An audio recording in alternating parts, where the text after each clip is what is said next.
Hi, welcome to week 5 of HUMA 1010, The Art of Being Human. And I want you to see something right now. Okay, it's from a book called The World's Famous Paintings. How about this one? You know who she is, right? You know that's the Mona Lisa, and it's by Leonardo da Vinci. What's amazing about this painting is that this painting is just a woman.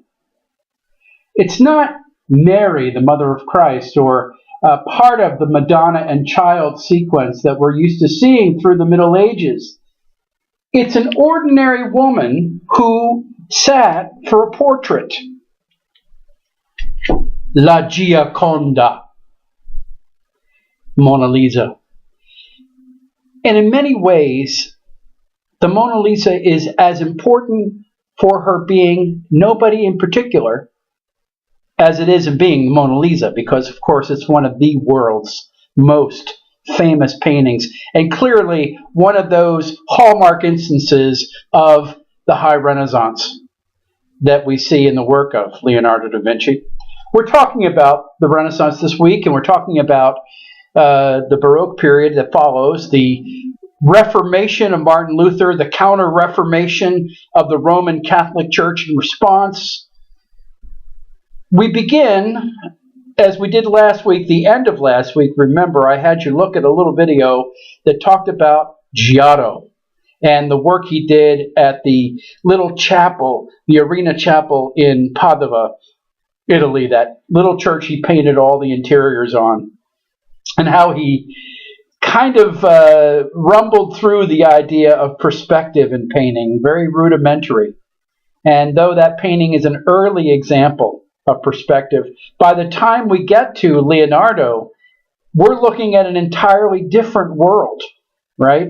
His sense of perspective is highly refined and highly developed. I think I have another plate here that we can look at, and it's his painting of The Last Supper. And of course, you know that painting as well. Let's see if I can get it here. This one.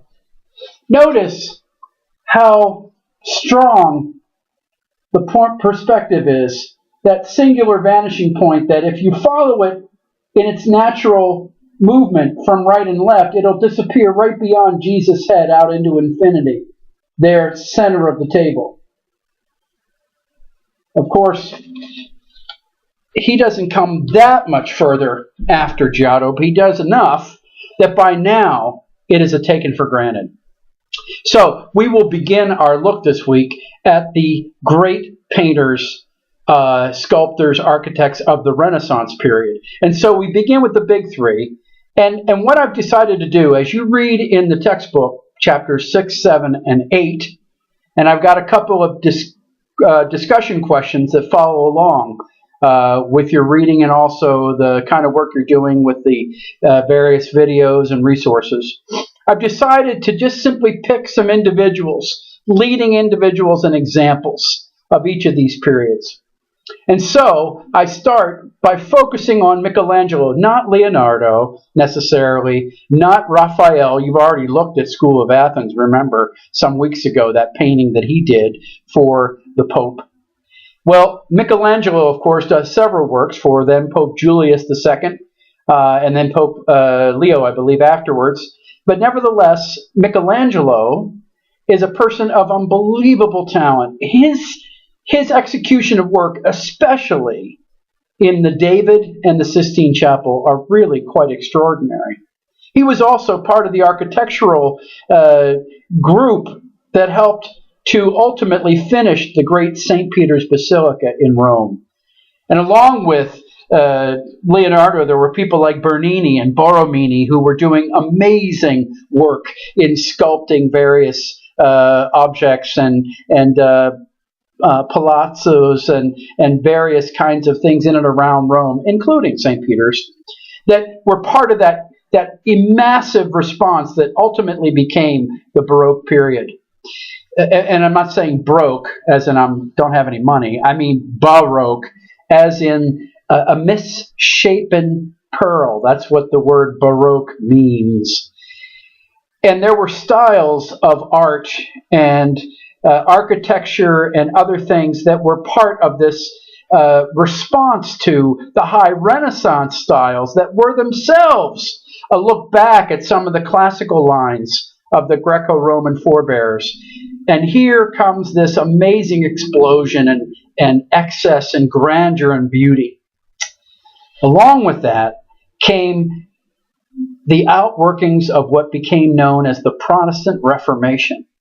And it was a religious, theological critique of the prevailing culture, the Roman Catholic Church, that was the church at the time in the West. And that had certain ramifications as well. So in addition to looking at some of these great artists and architects, people like Michelangelo and Borromini and Bernini and Caravaggio, the great painter Caravaggio, I'm having you look at Luther, Martin Luther, and specifically the music that came out of that sensitivity, that Lutheran legacy that was in the hands of Johann Sebastian Bach, clearly one of the great musical geniuses in the history of Western culture. And from Bach, of course, we get all kinds of modern-day spin-offs, things like improvisation on a theme and variations on a theme, which are the hallmark of modern jazz. People like Dave Brubeck and Wynton Marsalis look back to Bach as an inspiration. I included a fun piece in the middle of all the video resources at the end that is one of my favorite guitarist, a guy by the name of the late Stevie Ray Vaughan. And Stevie Ray Vaughan has a piece called Riviera Paradise that is an absolute gem of a meditative kind of guitar piece that he voices as variations on a theme along with a piano jazz solo as well. It's a tremendous piece that was done for a program called Austin City Limits years ago. In fact, it was done the year before he was tragically killed in a plane crash. And yet, even somebody like Stevie Ray Vaughan, taking an old Texas Roadhouse blues guitar temperament that he played on his favorite guitar, Lenny, named for his wife Leonora, who gave it to him for his birthday present one year, an old Fender Stratocaster. Even he is, in a way, embodying the kind of musical invention and genius and complexity that was inherent with J.S. Bach, Johann Sebastian Bach, 300 years ago. And as he comes into the full flower of the Baroque period with his music, so he leaves a legacy that artists today abide by. So there's a lot going on this week.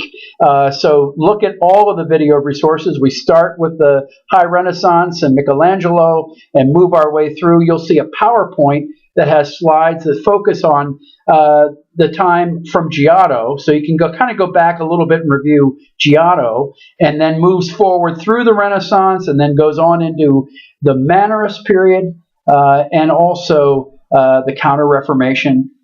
In addition to the art that begins to pouring out of Northern Europe. In the Northern European version of the Renaissance, a little different because the media used were different. And you'll see that in the PowerPoint, but also you see it reflected in some of the video resources that I have lined up for you. Pretty much follow the resources as they come, one after the other, after the other, after the other. One of the discussion questions has to do with, as you read and as you think through and as you listen to the various resources, is there any one of those particular artists, musicians, thinkers that you cotton to in some way, that relate to you, that make you respond? And then the second question is that the Renaissance was a rebirth. It was a reawakening of the humanities, a coming out, so to speak, that issued in a whole new way of thinking for so many people. Science itself was undergoing that empirical review and the empirical method, and people were responding, and we were beginning to see and think in many ways differently than we had. And I'm wondering, as we reach into this 21st century now, 15 years in or more, um, do we need a rebirth? Is it time for a renaissance now, some 100 years after the other one, to better reflect who we are and where we're going? And so I hope you go into those questions that I've raised, and remember to post, but also to uh, respond to other people and their postings, and then also be able to reply back and forth. I appreciated some of the back and forth that you have done recently. Please do as much or more as we continue going further. So I look forward to getting to hear your responses for the work week before us here as we look at the Renaissance through the Baroque period and make our way forward in the art of being human. Take care.